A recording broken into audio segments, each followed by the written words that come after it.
Супер. Тож буду переходити вже на англійську і будемо розпочинати нашу сьогоднішню сесію. So, hi for everyone. Now in English. I'm really happy to facilitate our today's meeting with Fabian Pfortmüller. I don't know if you heard about him, but I think like everyone here heard about the community canvas instrument. So you may know Fabian as a co-author of Community Canvas and co-founder of Togetherness Institute. He's also a Swiss social entrepreneur and community weaver in Amsterdam. And in the past, Fabian was an innovator in residence of the Kaufman Foundation.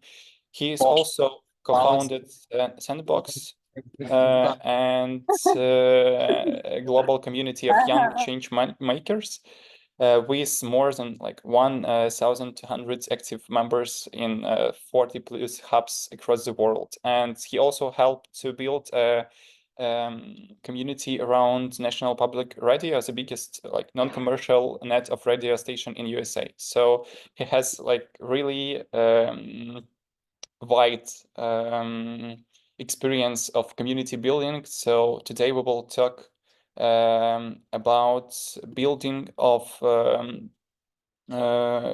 like stable community engagement. And Fabian, I just have like first question to start our conversation. Could you like share your definition of community engagement and why it's so important for organizations and groups in the long term? Yeah, sure. Hi, everyone. It's nice to be with you all today. And thank you, Vlad, and everyone for organizing. It's always really nice to be together with other community builders. Yeah, I hope if you have any questions that come up, or if you don't understand what I'm saying, please like also interrupt me at any time during it. It's a real it's a special for me that I get to talk to you in English, which is not your first language and not my first language. So we're all a little bit like in a wobbly territory here. So hopefully we can like navigate this together.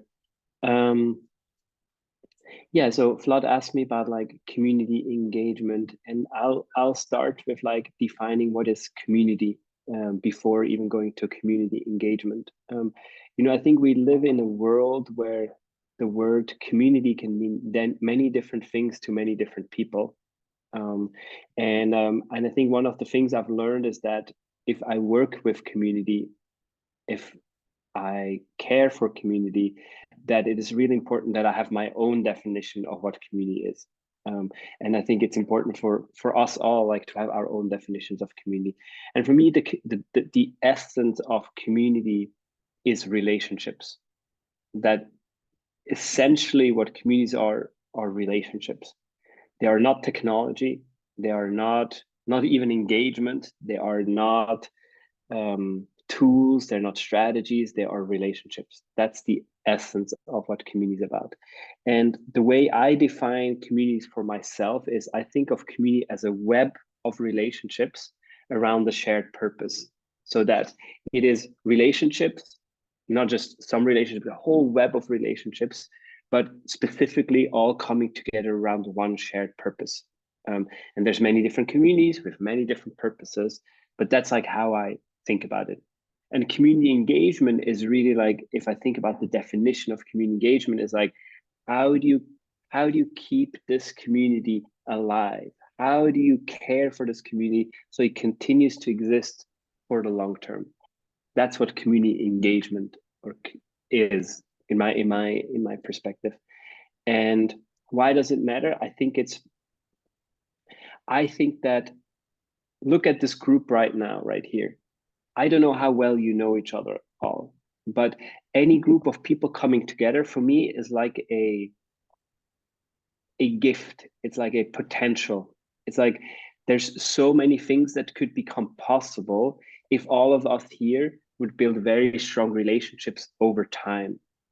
Now, I don't know you, you don't really know me. I don't know how well you know each other, but let's assume that over the next 10 years, we would continue to like build our relationships and come together we would start to trust each other. We would start to maybe collaborate more. We would start to be more honest with each other.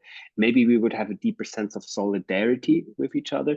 We would start to support each other in like many more ways. We would learn from each other in more profound ways, not just like on the surface level, but we would start to talk about the things that really matter. Yeah, and I think we would really become like interwoven with each other in each other's lives. So that's for me like what the essence is of this project, or of community engagement, excuse me. Vlad, is that a starting point for us today? Yep. I think like we will go through the questions, and it's really great that you start from the community, like from the question, what is the community? Because it's really important, and I think that every lecture, every like our guest who will have a speech on our school during these 2 days will start from this, because it's really important to understand what is the community for this person. And if we talk about like building the long-term engagement in community, in your experience, what like the main strategies which are the most effective in keeping community members engaged like over the long time? Yeah. So and here's where I wanted to show some slides briefly with you all, is that I've been doing this community work for about 20 years, and there have been many moments where I've struggled with groups where there were some people who were active and there were many people that were not active. And I struggled to like activate the people that were not active. And what I've come to is the following, and I just want to show you kind of a quick slide which helps illustrate the point. What I've come to learn is that in any group, let me see if this is, can you see the slides? Is it coming through? Yep, it works. Great. That in any group that I've ever worked with, there were 3 concentric circles. And where at the center of it, there's very few people. Usually there's like 3 people, 5 people, 7 people, maybe 10 people, but it's usually a very small group of people who make most things possible. They activate, they organize the meetings, they organize gatherings, they invite new members, they do everything to care for the group. Around that is kind of a medium-sized group of people, of the people who actively show up, the people who come to the gatherings, the people who raise their hand at the gatherings and like share questions, the people who like bring in new ideas, but they're not the ones necessarily organizing it. They're the ones who are just actively participating. And then around that is a very large circle of friends, of observers, of sometimes you even call them consumers, which are relatively passive and opportunistic, and they are there to. Oh, I can hear some echo. And maybe we can mute the. Yeah, perfect. Thank you. And what I found is that these 3 circles coexist in every single group that I've worked with. And I used to be so worried and so consumed by that I had a really large 3rd circle in the groups that I was caring for, until I realized that is just normal. And that like most groups have some kind of like quite a big distribution where you might have like 90%, a very large part of the group might be kind of in the outer circle, people who are like relatively passive, and a small group of people who really work with who really want to be part of it, that all of these are there at the same time. And for me, like realizing this has been one of the biggest change of mindset for me when it comes to community engagement. Why? Because in the past, my focus was, let me see if I even that slide it. My focus was on converting people. I thought that my work in terms of community engagement was to take the people who are passive and convert them into active members. And that is the traditional approach that we also have in most businesses. Like, you try to convert people into customers, right? And there's something about like really pushing them into the center, pushing them towards to being active. And I've tried this, and it never worked. It works only in the short term, where like you host a big event, you spend quite a lot of money and time or energy, but somehow in the long term, it does not work out. And the image that I have for myself is that of a tree. When you think about a tree, how does a tree grow? A tree grows from very, very, very little from the inside out. It grows in circles, and it grows and grows and grows like this. And for me, that's also like what I think about when from a community, is that communities actually can be very, very small at the beginning, and it starts very small. It has to start small. It cannot start big. It's impossible for a community to start big. And that the most important thing to focus on is to focus on the relationships, not infrastructure, not technology, not strategies, but really on the relationships, and work with the people who want to be there, work with the inner circle, work with the middle circle, and then like slowly kind of extend from that. And what it creates is that if you have a community of people, even if it's small, that is active, imagine now that on this call, there is like 5 of you, 10 of you who really are excited about this and who really want to be part of it, and you do a lot. This vibrates out. Other people who are otherwise in the community see like, oh, interesting. There seems to be a lot of things happening. People are posting photos, people are meeting up. I can see that there's positive energy happening, and that's what then attracts people in. But it's almost like a much more natural magnet than like trying to like push them and convince them. Yeah, I'll stop there. This is kind of like one element, or an important element for me. I'd love to hear what do you think, Vlad? Yeah, it's a really great insight, because like from my own experience, we also, when we started to run the Ukrainian Leadership Academy alumni community, we also tried to like engage all the people in the same time, but it was like really hard, and it was like a big so people like a large amount of people don't really see the what the opportunities for them in this community. And then we tried to just change the focus and to work with the one who really want to be inside of the community. And after that, we like started to build like the better like heart of the community, which will start to like beat and engage other people. So it's really resonate for me, what you said about your insights. I think it's really working great. And I also wanted to discuss some of the like biggest challenges which you faced during the building of like better engagement in the community. So just tell a bit about it. Yeah, absolutely. I think one of the challenges that I face in a lot of communities is that energy goes up. Like, let's say you organize a special event, you bring people together, you do something really nice for people. The energy goes up, people are excited, people get motivated, and then kind of the energy after that slowly like fades out. And then at some point you're like, it goes up again. And I think one of the things that I think a lot about is rhythm. Like, how do you make something very regular and consistent? And I think there's a lot to be learned from.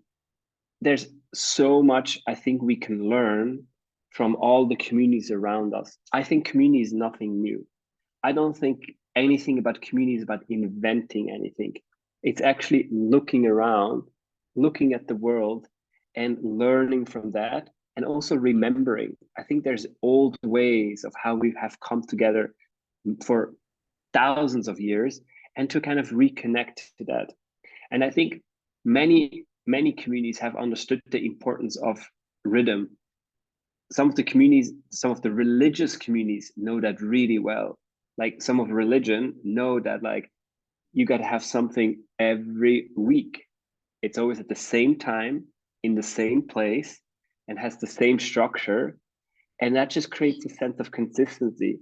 Like imagine if like, I don't know, I'm not Christian, so I'm not super familiar with like how I think in the Orthodox Church it is, but like in some of the Christian traditions, it's on Sundays. I don't know, Sundays at 10 a.m. or I don't know, 9 a.m. something, whatever.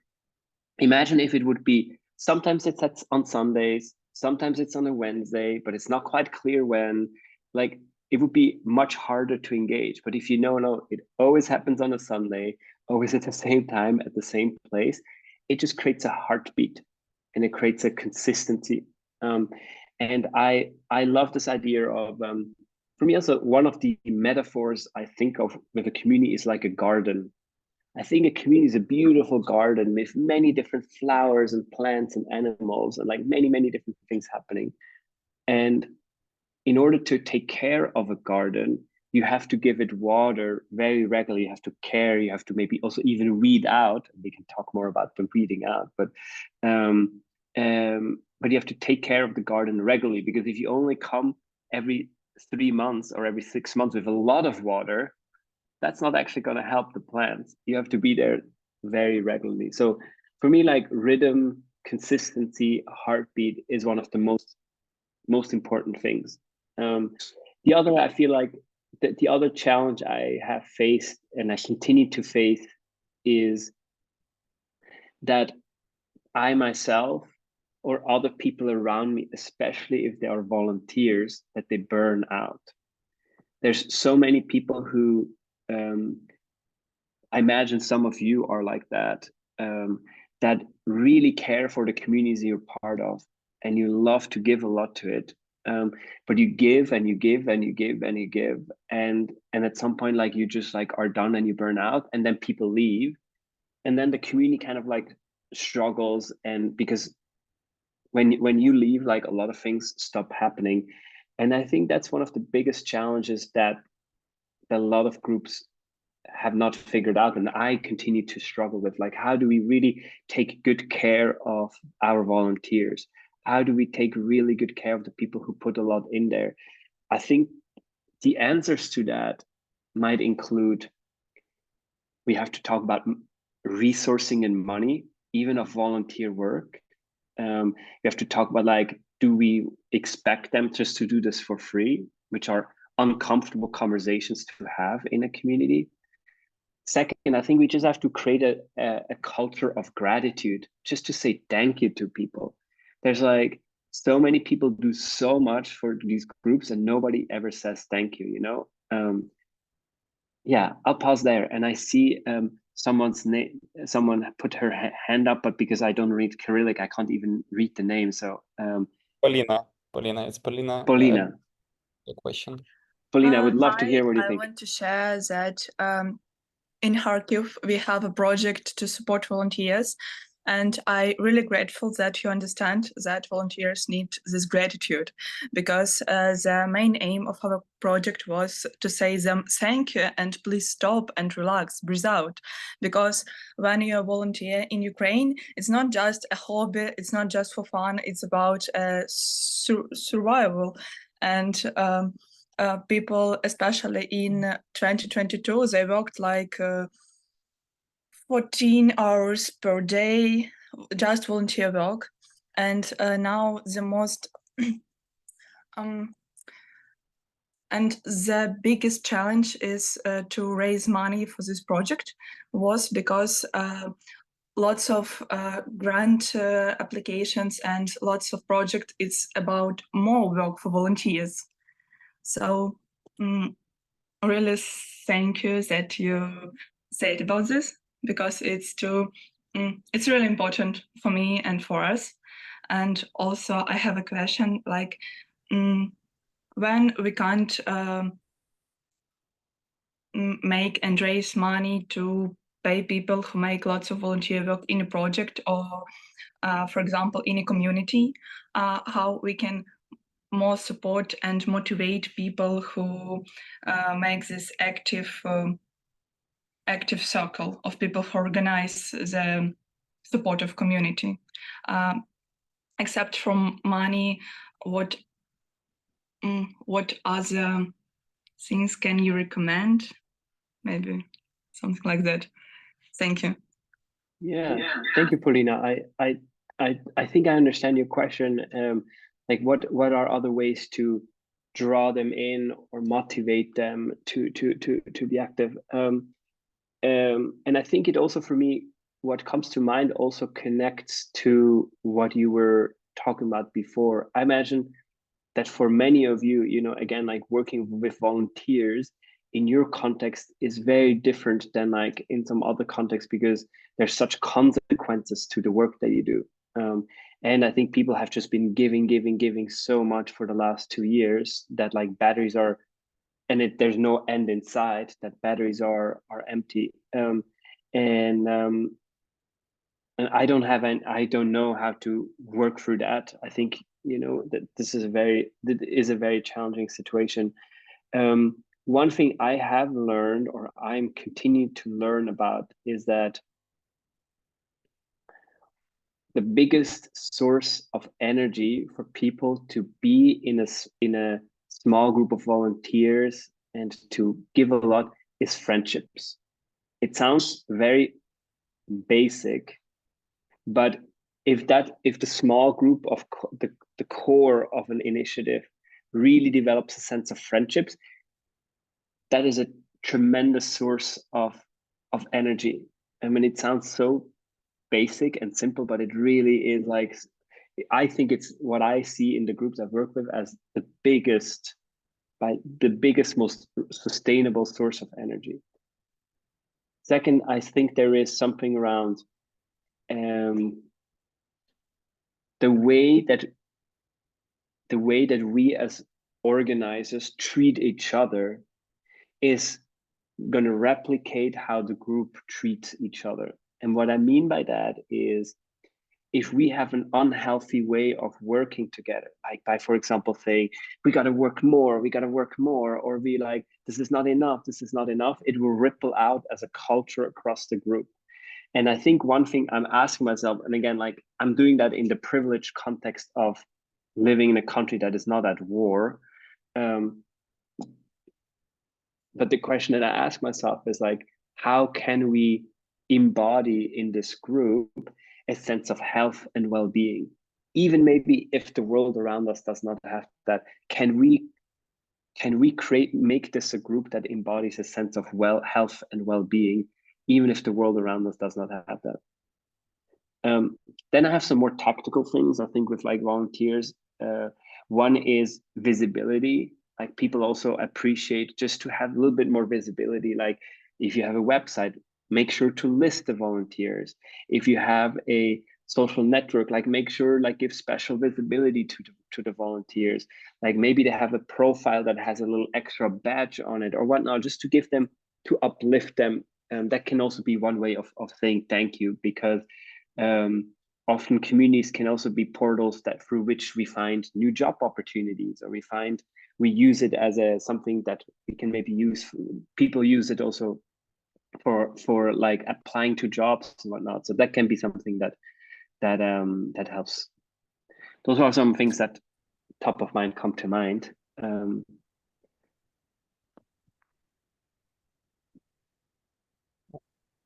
Yeah, thank you really for yeah.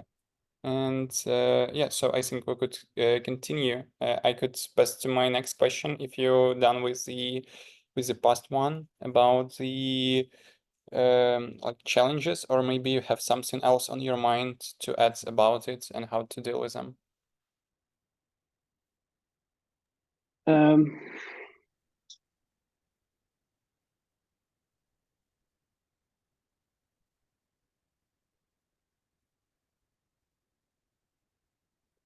Yeah, I think the biggest challenges I see are what I said, like long-term engagement, what we talked about before. Money, what we also briefly talked about, is like groups not willing, not able to talk about money. It's not that it's not necessarily that most groups don't have resources. That might be true or might not be true, but it's actually that most groups don't know how to talk about money. And that is a big issue. Third, conflict. Most groups don't know how to. Conflict is a very normal, natural element of any group. If any group of humans stays together for long enough, there will be conflict. That is a natural thing. The question is like, do we as a group have the capacities? Do we know how to work through conflict? Are we willing to engage with conflict when it happens? We talked about burnout of people.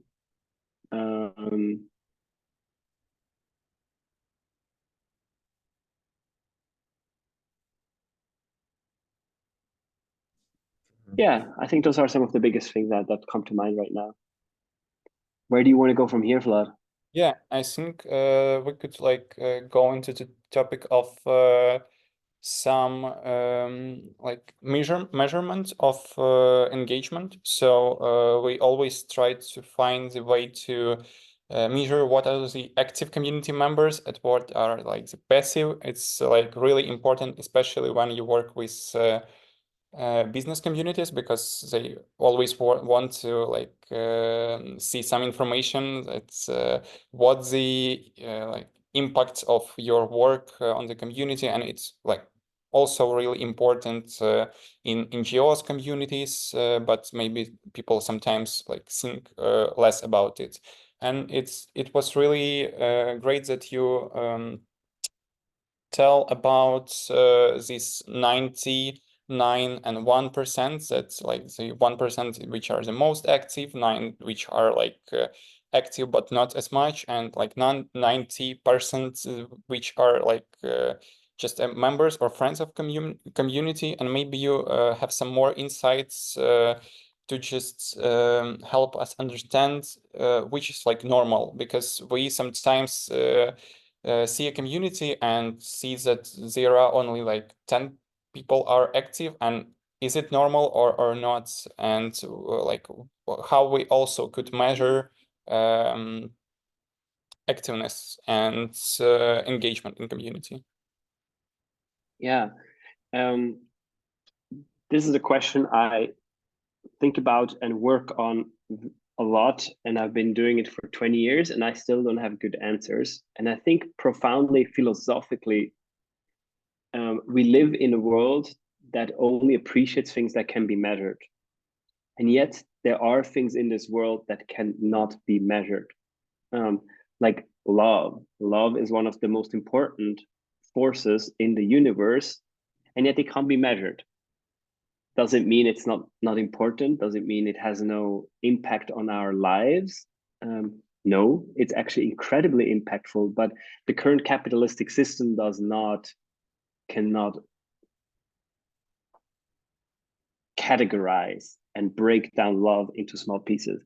And I think fundamentally that is at the core of why community has, in my opinion, that is at the core of why community has such a hard time of being measured, because it's not something that is actually supposed to be measured. We're now trying to fit it into like the frameworks of a capitalistic society that measures outcomes. But in my opinion, it's not supposed to be. And the other thing is emergence, that it is, and there's some awesome work that has been done by a person called David J. I'll just put a link in the chat, that shows that through like showing it through like physical models, which is like basically the more people you have in a community, the more relationships that they have, the harder it becomes to predict what will come out of it. Why? Because you cannot predict what comes out of a community. I might connect with Paulina on today's call, but nothing will happen. But maybe we'll meet again in like 5 years from now, and we're like, oh, we met back there, and but because of coincidence, it brings us together. We're like, okay, let's do something together. Very hard to predict, very hard to measure, but that's how things happen, through emergence. So this is my rant on why it is very hard to measure, or not really supposed to be measured, in my opinion. Yet we live in the real world with real constraints, and I think many of us, if we want to continue to be paid or have jobs or just want to make sure our communities get supported, we have to have some measurements in order to I don't know, get our organizations or our donors to support it. The best way to go about that, I think, is to find proxies. What are proxies that look at the activity levels of community? Basically, like looking at engagement metrics, such as how many people show up to gatherings, how many people are recurring people coming to gatherings. Those are really, I think, anything that looks at recurring engagement versus one-time engagement is very interesting. Looking at ratios of volunteers, like how many people like raise their hands to like take on volunteer roles. I think that's really interesting. You know, like David J, what he talks about is like, it's always interesting to look at like who shows up for the after party. Like, let's say that this call is scheduled for 1 hour, but then like, I don't know, I stay on Zoom a little bit online to answer questions. Who are the people who like stay a little bit longer to like just like want to engage more deeply in the question with the conversation?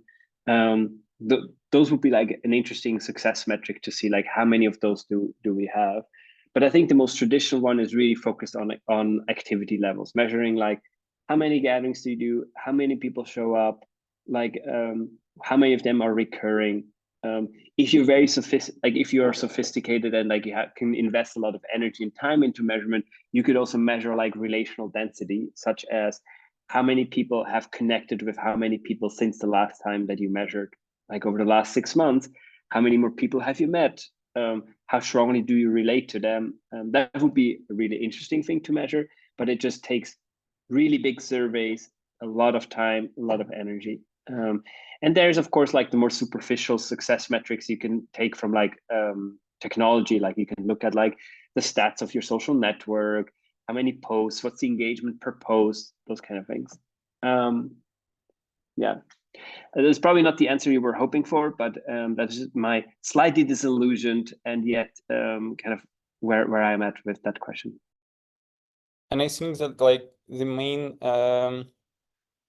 idea that when you like, for example, write some grants for development of your community or enter new job as a community manager, just to say your like boss, potential boss, or the company or the donor that community is really like complicated thing, and you could measure like this one and this one, but you like can't guarantee the results that like if you will do this event, for example, the community will create like 10 businesses, for example, just to like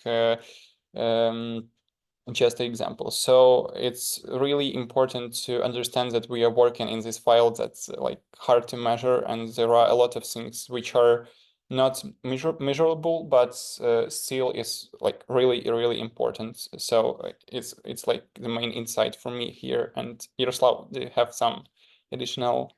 Yeah, can I ask 2 questions actually? Do we have time for that? Yeah, I think so. Yeah. Okay. So I guess my first question, if you said that maybe not everything is worth of like measuring, but if we maybe in ideal society, in ideal community world, where we don't have burnouts and community is stable and high engaged. If we're not measure community engagement, for example, how can we be sure that we're doing everything right? So what we need to look at, because for me, it's I'm like high emotional person. That's why like one day I think that my community is okay. Next day I think that everything is very bad. But when at the end of the month, I'm looking at like a lot of parameters that I'm tracking, I see that, for example, that slowly everything is going better with each month. And then I understand, okay, that's only mine, you know, my emotional picture, but I see these numbers and they, you know, making me calm. Maybe I should drink some coffee, and that's it. So maybe you have some thoughts about it. How can we measure in unmeasurable ideal world? Yeah. Okay. Can you tell me your name again? I'm sorry. Slava. Yeah, Slava. Slava. Thanks so much, Slava. Yeah, I think you're absolutely right. It is great to have metrics to look at, and I'd be curious what metrics you're looking at in your group.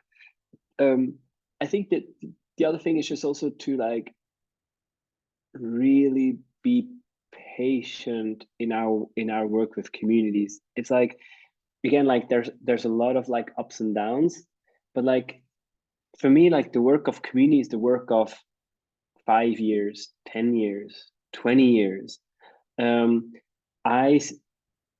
Flood mentioned briefly in the introduction, I started a community called Sandbox in 2007. So that's now 17 years, something like that. Yeah, here goes my math, but yes. And as you look at like a time span like that, that's when these communities become amazing. There's so much things that become possible after that time span. But like over like a year or two, it is just so much will depend on your energy, Slava, in year 1 or 2 or 3. But in the long term, like these groups develop their own like culture and energy and potential and possibilities.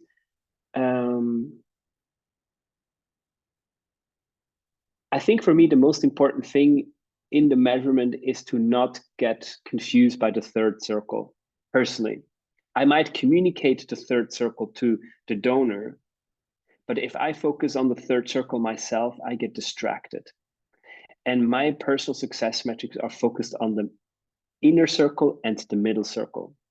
Like how many people are willing to volunteer and are showing up, and what's their health and well-being. Second, like how many people are really actively participating, and I know them, and you will be able to like tell who they are. Those are the important success metrics. And are they willing to engage in conversation? Are they willing to reinvent the community? Because every community is constantly in the process of reinventing itself. It's never static. And so those are the important success metrics. And the third circle is like, the third circle then is much more like, okay, how many people are like answering on Slack or are even signing up to Slack and whatnot, or email addresses and whatnot. And those are okay, but I think they can be quite superficial. Slava, what do you think of this? And like what do you think of it? Yeah, I think it's like a great idea, because I usually looking for actually third circle because I want like to convert them into active members, because as you said correctly, it's like this marketing approach, and I'm like working in marketing with marketing team.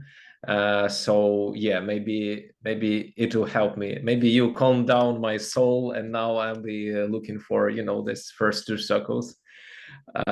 So yeah, and I had the second question. Actually, you kind of half of answered it, because it was why actually we're looking at engagement, because maybe we can look on impact that community is doing, because if we're talking about community of practice, or maybe some community of social projects, maybe it's more important that, for example, we created some great project, and we create this great project once at a year and maybe 2, and it's okay. Maybe it's like a low, it can be measured like a low level of engagement, but it's great by its impact.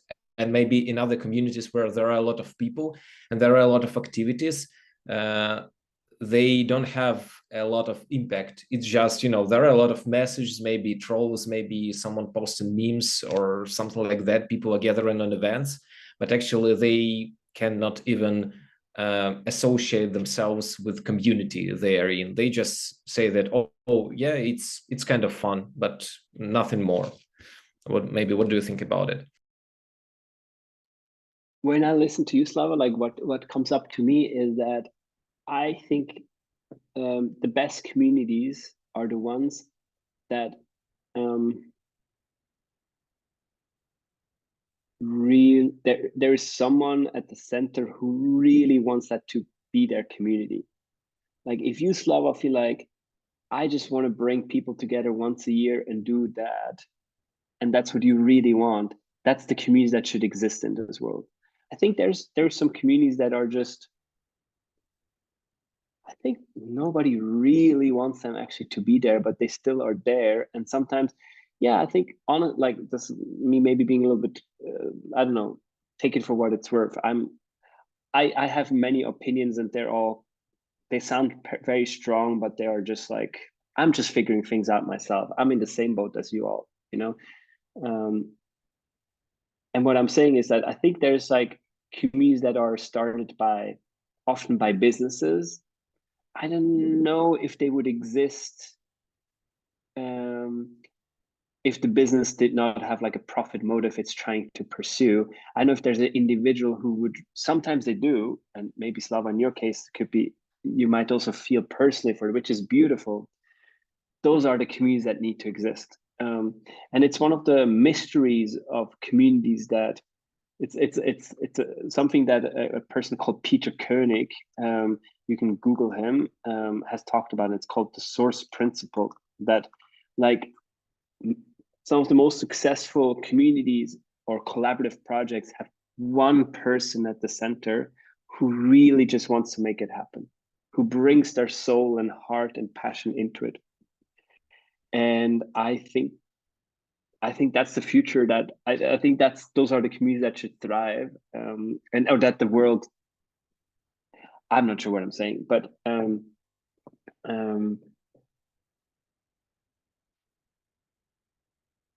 I think there's some communities in the world that might not need to exist, and the most important thing is really like that we as community we pay attention to what is the community that me personally want to create. Ой, щось? I'm so sorry. Yes, yeah. Yeah, thanks. Actually, it's a great take, but I guess after your speech, all community managers that are working in business communities, they're feeling kind of sad. me too, because now I understand that I need to find some kind of solution how to make kind of friendship between ideas and mission and values of my organization, of my community, and between business like values and business principles, business mission. And I need to, kind of understand how to combine them and to make everyone happy, because I need to have a salary and my community need to have something more valuable than my salary. So I guess it would be my objective on next month, I guess. So thank you. Yes, Lama, that's a really good point. And I think that's like, I know it's very easy for me to say these things, like, and I think that there's so much to be said for just caring for a community and being paid to do that. That's so important. I think the essence of what I'm feeling is that even if we are employed to care for a community, the community will most likely thrive if we make this the community that we would want to be part of, that we find our own ways of like caring for it. If we bring those people in that we really want to do, where we, as you were already starting to mention, like if we start to mix the kind of this is a job versus this is really the community that I would love myself, if you start to bring this together, those will be the communities where you will not have engagement problems. You will not have to worry about like, how you activate people, because people be like, yeah, I want to be in that community because Slava, he's embodying this, he's like vibrating this out. And I think those are those are the most successful communities. Yeah, thank you a lot for your questions, Slava, and thank you for your answers, Fabian. I have like next question about the future, because we have like not really much time. And Fabian, do you have like 10 or 15 extra minutes, or you have? I do, yeah, absolutely. Thanks. So, like, question is about the future. So, we are now in the like online era where is like thousands of communities around, and there are like lots of online, offline communities, and I saw that people are in like 5 or 10 communities in the same time, and sometimes that they like the participants are burnt out because they like feel that, oh, it's like too much for me, and then they start to like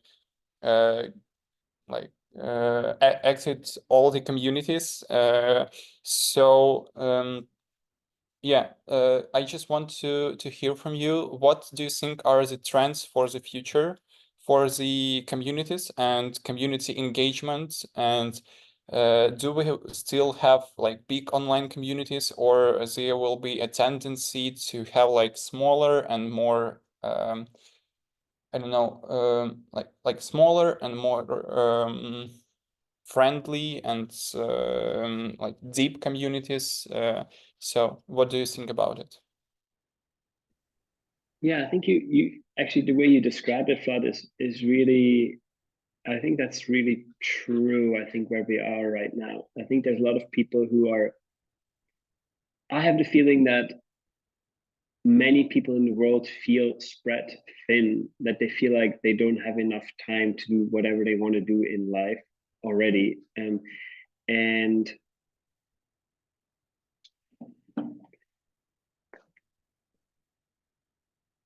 I also see a lot of people in communities showing up with a sense of guilt, where they say, I'm so sorry I have not been more active. I'm so sorry, I want to be more, participate more, but just too much going on. And they have this sense of guilt that they can't be more present there.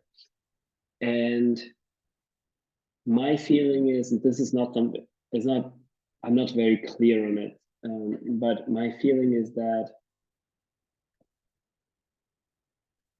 there was a time where community life was very organized or very clear for most of us in the world. It was in our village, it was in our church, it was in our family. It was given to us. We were born into it. Now we've just gone for like 20, 30, 40 years with like technology, like an explosion of options. And like a change in society with industrialization, capitalism, individualism, and that has led to spreading very, very broadly, maybe like quite superficially at some extent. And my feeling is now kind of a third phase of like a mixture of those things is coming, where we individually and collectively are learning again, what do I actually need? What actually serves me? What kind of communities do I actually want to be part of? And like, how do I show up to be a community member? One of the things I think about a lot in many of the communities I show up with is like that we talked today mostly about like, how can we as community organizers do our work better? But I see another challenge, which is like many people who are participants in communities don't actually know how to be, we don't know how to be good participants in communities anymore. Meaning, for example, many of us don't know how to have challenging conversations in a community. Many of us don't have a sense of agency anymore. We don't know how to like just contribute and make things happen. We don't know how to talk about money. Like there's different elements, I think, and my hope and my feeling is that we will over the next 10, 50, 100 years become better and better at that again. And I also think that will include that we almost like right now everyone is like participating just as many communities as possible, and I think that we will come back to choosing a few groups that we really want to be in the. I think this is just me projecting, but I think we will then come to be like, yeah, 1 or 2 groups where I want to be like in the middle circle, in the inner circle. I want to like really be an active member, active organizer, probably 1 group. Then maybe like 2 groups or so where I want to be an active member, like in the middle circle. And then maybe some other groups where I know I'm just going to surf on the outside opportunistically. But I think that will take a while. And for me personally, the most interesting community developments are hyper-local, small groups. Things that happen in person, where I live, where I can hang out with people, where we can have dinner together, and that can like really impact my life. I think we don't talk enough about neighborhoods, neighbors, and just in general, like hyper-local community in this space. That's a little bit my feeling. So this is like a lot of like what your question brings up for me.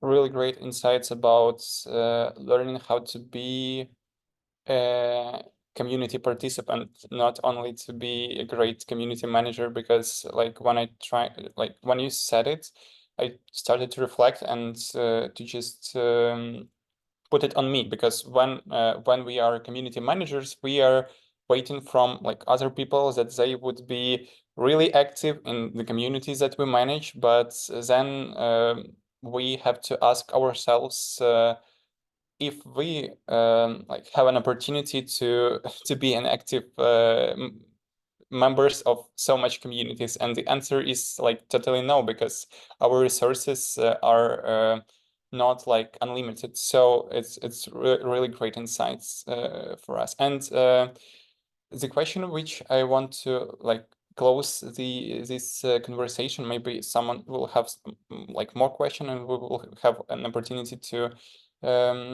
also set them. But you mentioned the circle and you mentioned the rhythm, and like I know that you preparing the new great tool, the community weaving framework. And we have like today the instrumental school of community management, and maybe you could like set when we will have an opportunity to work with your new tool, which you have presented like new not like new version of Community Canvas, but the another version that helped us to dive deeper and yeah, better understand communities. Yeah, we are, as Vlad mentioned, we are in the last push of like develop kind of a next iteration of the Community Canvas, which is going to be called the Community Weaving Framework. And we hope to have it something live by the end of March. And I'll just give you a very brief preview of what that might look like. So while the Community Canvas had these like 3 elements and like really 3 areas and then like 17 boxes in this, the new framework is going to be based on 5 elements. The fire, like something in the middle. What's the fire in the middle of a group? A web of relationships. The rhythm, what we talked about today. The circles, what we also talked about today. And then the spiral, kind of this idea of an evolution of a group. And then I'll just quickly show, and this is kind of how it might come together. Kind of like a new way, a very different way of thinking about the community. That is hopefully more organic, that is less about building community and more about a nature-based and organic way of thinking about the community. So that's just a brief preview of what's hopefully coming. Cool, and I really hope that because we just translated the Community Canvas to Ukrainian, and we are about to add it to the platform, and yeah, we will have it, and yeah, we are like one of the last, because there are a lot of translations, and there wasn't the Ukrainian one, but I hope that the Vilnyy framework will be like the Ukrainian translation will be like one of the first that will appear. So we could like use it and share this instrument to build more stable and stronger communities in Ukraine, because it's like really important for us now. Fabian, I'm really grateful for this conversation, because I think it's really important to share experience that we have like in Ukraine, and to learn the like external experience, put it on our context, and find like new ways to build stronger communities. And it's really great that you find the opportunity to be here and help us with your instruments and your insights. Maybe you have some like final thoughts that you want to share, and if there will be some questions, just put them in the chat, guys, or raise a hand, and we'll try to answer them also. Yeah, I just wanted to say thank you. I think you know, for me, I was really excited to talk to you all, because I think the work that you all do is so important at this time. And I think bringing people together, helping them to build relationships, no matter what the environment is just so important. And I know I've been in this work for a long time, and I know this work, and I know that it can be thankless. I know that it can be exhausting at times, but I know it really makes a difference for people. And I'm just very grateful that you are doing it. And I'm grateful you're doing it in Ukraine. I'm grateful you're doing it now. Yeah, so thanks for doing it. Yeah, and just the question from Slava said, in what communities you're actively participating in? Yeah, and do you have like time resources for that? You as a community manager and the person who really understands the importance of communities. Yeah, it's a really good question, Slava. Like I realized in the last 2 years that I need to make more space and time for my own community, and just to be a community member and not to be organizing. That helps me recharge my batteries.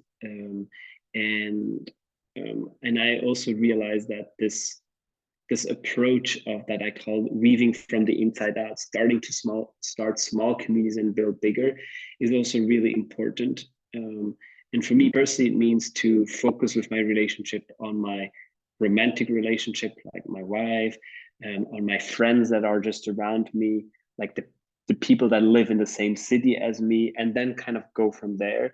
Not to like, I used to spend a lot of time like really building connections and friendships with people all over, but I find the older I get that I need to take my own advice and really build that community from the inside out. There's one group that also Flood knows about it, and it's a group where we bring together different people who are doing community work.